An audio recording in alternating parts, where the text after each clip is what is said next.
Welcome to Alternative Living Chat, the podcast where we explore the lives of people who've chosen to do things a little differently. From narrowboats to nomadic vans, off-grid cabins to eco-communities, we dive into what motivates people to live alternatively, what their days really look like, and the highs and lows of choosing the road less travelled. I'm Maxine, and I live aboard our narrowboat Never Too Late, so I know a thing or two about living outside the box. Today, I'm chatting with Jen, and she's going to give us a brief introduction to herself now. And we hope you enjoy today's conversation. And don't forget, if you fancy joining me, drop me a message. Thank you again for listening. And today, as I've said, we're going to be joined by Jen, and she's now going to introduce herself. So if you can just introduce yourself and tell us a bit where you live, how you live, and we'll have a chat. Okay, thank you. I'm Jen, and I live on a Widebeam canal boat with my two children who are 10 and 12. I work on board the boat as a massage therapist, and I work online doing somatic experiencing sessions as well. Oh, fantastic. And so how long have you been living on your boat? The boat was birthed in April 2021, and then it took about 3 months to fit it out because I had it built specifically for us. So it came lined, but with no interior walls or kitchen or bathroom or anything. So we moved in July 2021. Oh, brilliant. And whereabouts did you have it built? Had it built in Liverpool, and then it got brought down by lorry to Hertfordshire, where it was put into the water. Brilliant. And does it get moved, or are you just based where you're moored at the moment? So we continually cruised for 3.5 years, but with the children being at school and me working on the boat, it was difficult to have different school run times and to tell my clients where to park, where to walk for each of their appointments. So I looked for a mooring, and yeah, we now have a mooring. So we've been here for 18 months. Yeah. And I've only moved the boat once to get it blacked. I thought I would move it more often, but I think I'm just recovering from 3.5 years of continually cruising with two kids. Must be a hard work, and especially in a wide beam. Which canals were you continuously cruising in? It was only the Grand Union, so we did our requirement of 32 kilometres per year, which took us. Right. We have actually been down there. We did that on a hire boat before we had this boat built, so I know which section you mean. But it must be hard work on a wide beam. It is. Somehow I have a natural ability for moving the boat. I don't know where it's come from, but I can just do it. But because it is 30 tons and 65 foot long and 12.5 foot wide, it's a beast. Yeah. It's a big old thing to move. So it's not like I can just nip out for a weekend, because to turn it, I need to go a long way, like 2 days cruising either side just to turn it. So Oh I gosh. haven't felt I haven't felt the urge to take it out this year, but I do miss cruising. I do miss moving the boat. Yeah. Yeah, I can understand that. So are you actually in a marina at the moment, or are you on the side of the canal? What's your mooring situation? We've struck gold with a canal side mooring with a garden. Oh, perfect. Yeah. That's what It's dreams are I'm made of. It is. I'm so grateful because now we can grow our own food and the children can play. Because before they would just play on the roof, Yeah, well, at least with a but wide now, you can. yeah, yeah, we often had a paddling pool on the roof in the summer. But Oh yeah, no. I'm grateful for the garden. Yeah, that's lovely to be. We continuously cruise, but that's one thing I've said. I don't mind if we do get a mooring, as long as it's a linear mooring and we've got a bit of space. I don't want to go into marine. Mm, It's not my cup of tea, but no, I've spoken to a uh, couple of people recently and they've managed to get linear mooring. So that's our yeah, dream. Finding the right place as well, isn't it? It's got to yeah, be, yeah. yeah. This is perfect for us in terms of where the school is and where my clients are based. I did spend, I think it was about 4 months last winter in a marina, and no, not for me. Oh, Too much concrete and too packed in, not enough green around me. So yeah, I'm very happy here. that's brilliant. So had you done boating before you had your boat built? Only summer trips with my granddad in the Norfolk Broads, but not no, I've never been on a canal boat. Yeah, we sold our family home, and me and my ex-husband split the money. And I was thinking, what am I going to do? I could rent for 5 years, but my money will be gone Yeah. after 5 years. So I was considering static caravans, which were 65 foot by 12 foot. So I got my head around a smaller space. And then one day I was on a walk and I looked at a Widebeam and I was like, that looks the same size as a static caravan and I can move it. And yeah, I just made my mind up there and then that's what I'm going to do. And I did it. Brilliant. That's fantastic. So did you go Yeah, and have some, did you go and have lessons or, did you go and get some training for moving the boat or did you just do it? I did. I did a 1 day course with a woman called Janul, and it was meant to be 3 days, but she said you don't need 3 days. Like after 1 day, I don't know. She said it might have been my background in motocross. I don't know. I don't know the link, but I just I just have You've you got just a have knack. to have the right yeah, you Yeah. just have to have the right brain for it. It took me I'm still not brilliant at it now. Steve does most of the driving, but it was just steering, going the opposite way, basically, wasn't? And I went and had a brief, we went to Crick Show. I think it was the year we moved on, so just over 3 years ago. And I just went for one of the mini lessons. And the girl, Mhm. I can't remember the lady's name, but she was brilliant. And it just clicked then. And Steve had been trying to explain to me. I mean, he wasn't even allowed to go to the loo or anything when he was steering. We were out. I was just all over zigzagging up the canal. And then it clicked. Yeah, And now it doesn't bother me. yeah. But it's just that it's getting the head round, isn't it? Which way you're meant to be going. Steering towards what you want to avoid. Yeah, See, in your yeah. case with a wide beam, I mean, that would be nerve-wracking if you weren't confident about it.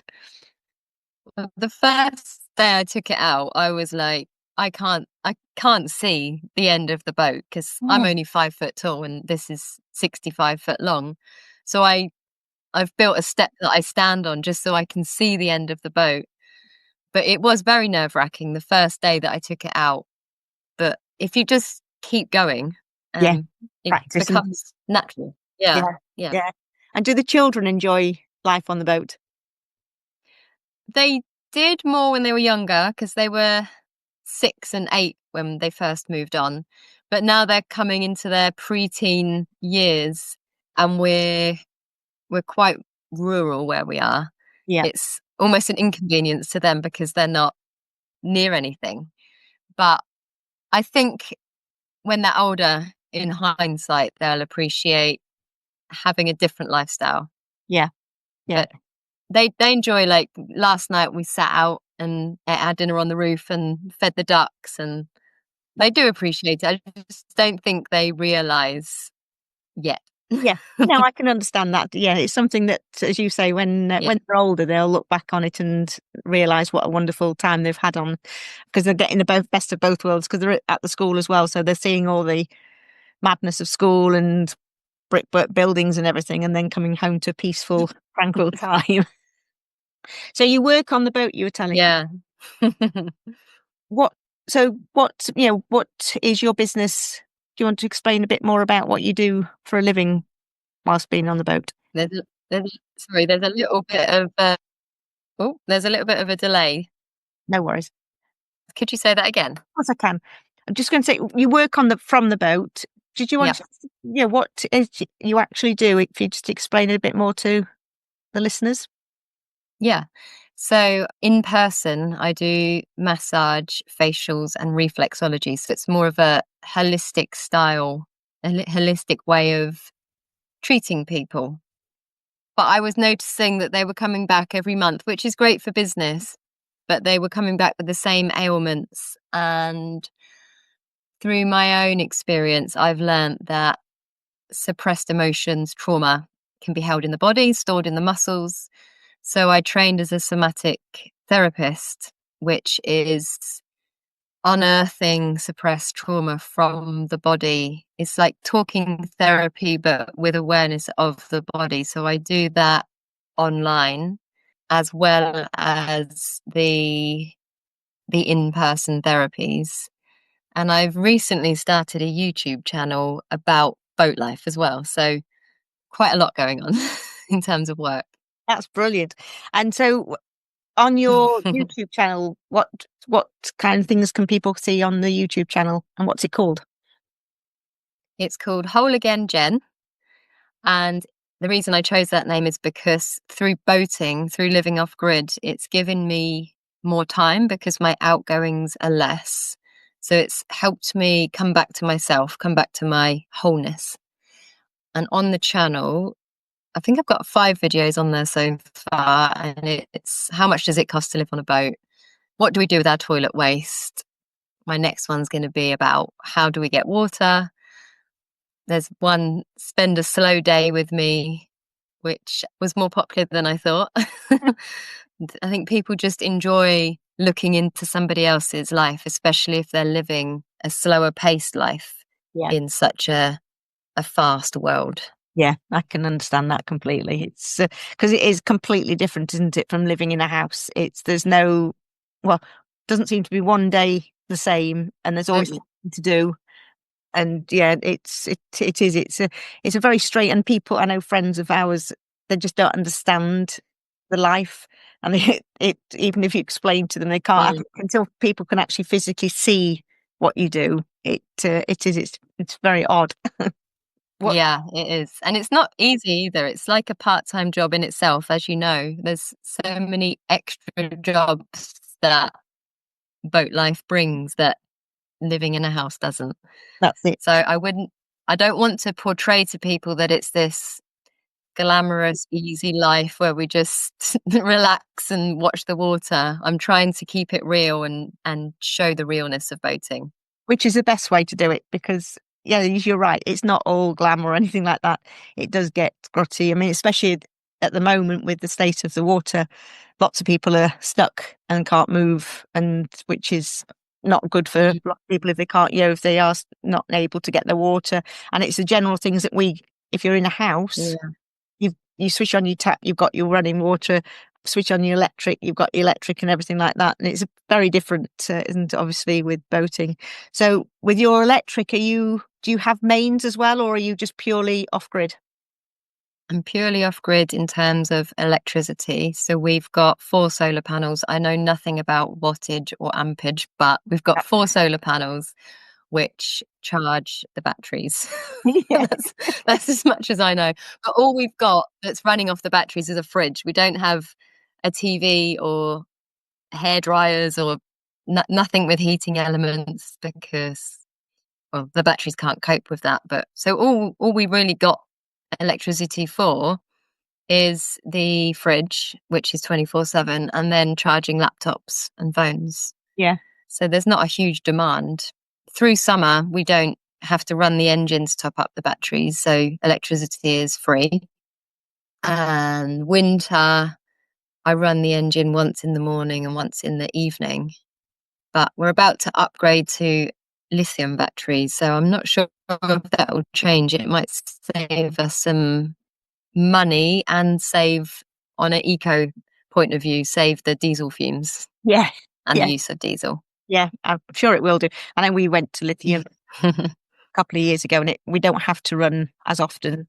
Only when if it's particularly That's dark, cloudy days and things like that. But it's an awful lot better. And I'm the same with you as you. We've got solar panels, but I don't understand how many. I just know it works, and that's yeah, I've tried to understand it, but it's just not something no. I that think I can get my head around. I think if you've got an interest in that type of thing, then it helps. But I'm interested as long as I've got power. But it just Yeah. and I understand if I look at the app I know what's happening, and that's my main thing Yeah. is if I can check it, because Steve doesn't like anything to do with the apps and things. He just says, I don't know. He's not at all techie. So we work it out together. So, what advice would Oh, you that's give good. people that if they're thinking of moving on to a boat, what would you say are the worst? What's the worst things about living on a boat? The worst things, cold. Although we've got a wood stove in the living room, Yep. my bedroom's right at the bow, so it's the heat doesn't get that far. The radiators get warm, but they don't get hot, so you you just need to be prepared to get cold. So I sleep in beanie hats and hoodies and sometimes even gloves, Oh, wake up with ice on the inside of the windows.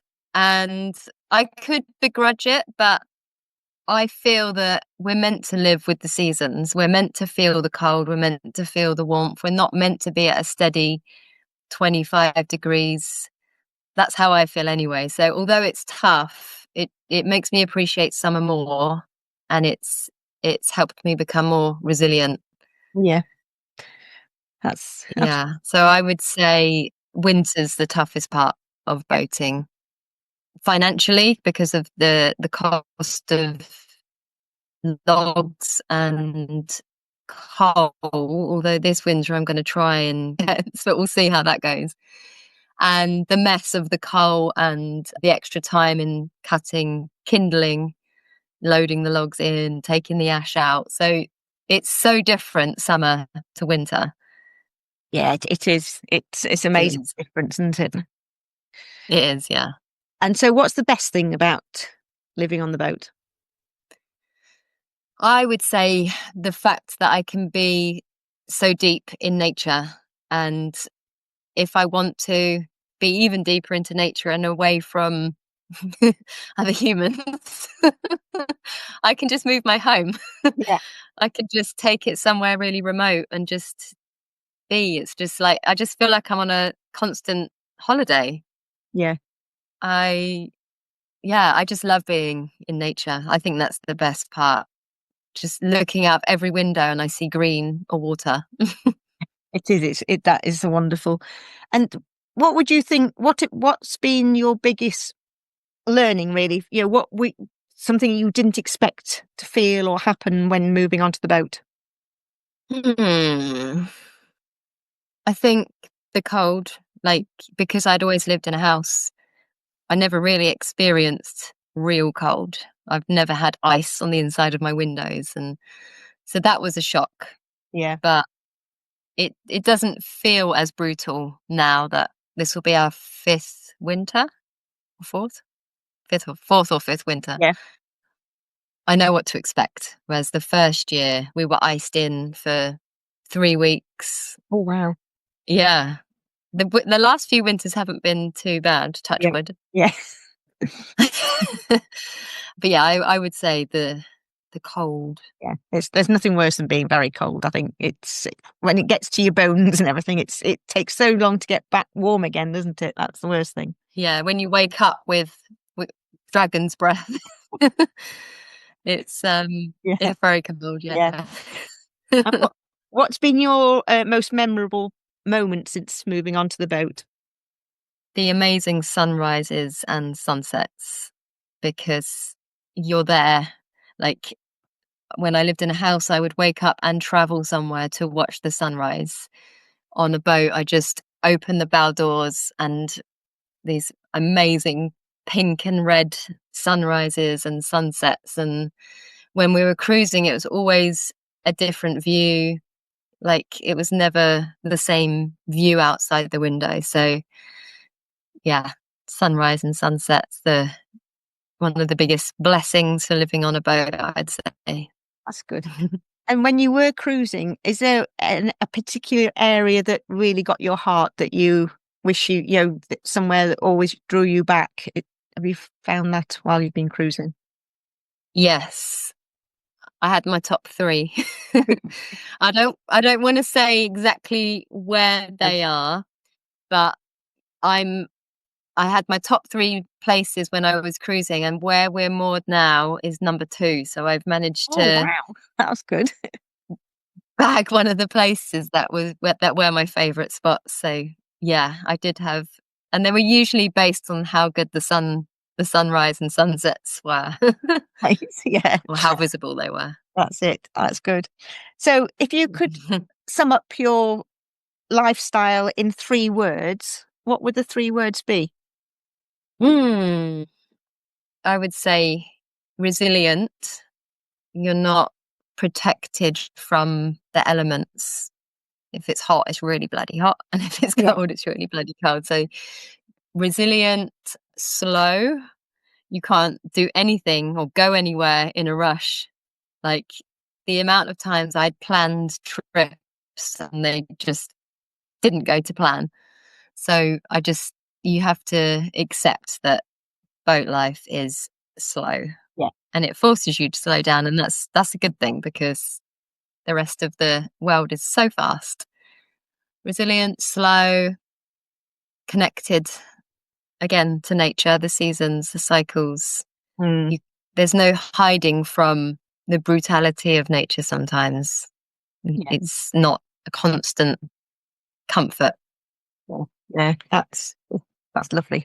And I can completely understand that. It is.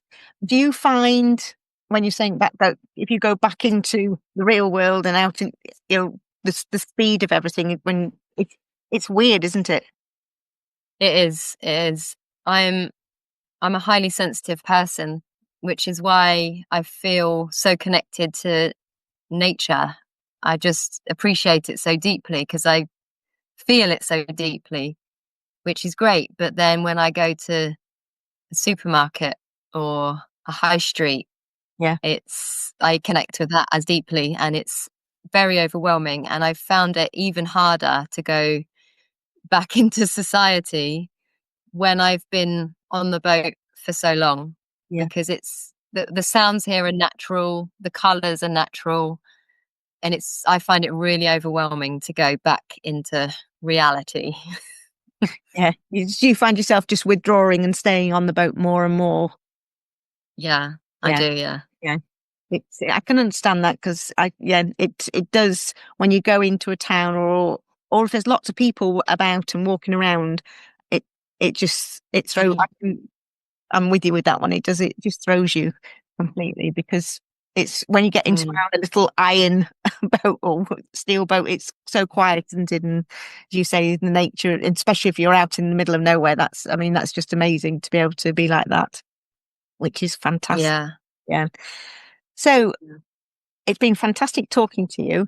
And if people want to connect with you via social media, is it, have you got, what's the best place to connect with you and find you on social media? My Instagram is at Yeah. whole, like WHOLE, again, Jen, all one word. And then from there, through the link in the bio, you can connect to my YouTube channel and my business website. So yeah, I would say Instagram, and if not Instagram, then YouTube. And I think the handle's the same on YouTube, which is whole again, Jen. Brilliant. And what I'll do is I'll put all your, I'd say they're the best ways to connect with me. that's fab. And I'll put all the links in the intro of the podcast as well. So people can click onto the intro and find everything in there as well, which will be good. Okay. That'll be brilliant. Thank you. That's all right. It's been really nice chatting. And I just thank you for coming onto the podcast. Thank you for welcoming me. Thank you so much. So I hope you've enjoyed today's chat with Jen and myself. Thank you very much for listening. And don't forget, if you subscribe, it'll obviously let you know when the next one comes along, which will be hopefully in 2 weeks' time. And if you'd like to be a guest, please drop me a message and follow Jen on her Instagram and her YouTube channel. And we'll see you again soon.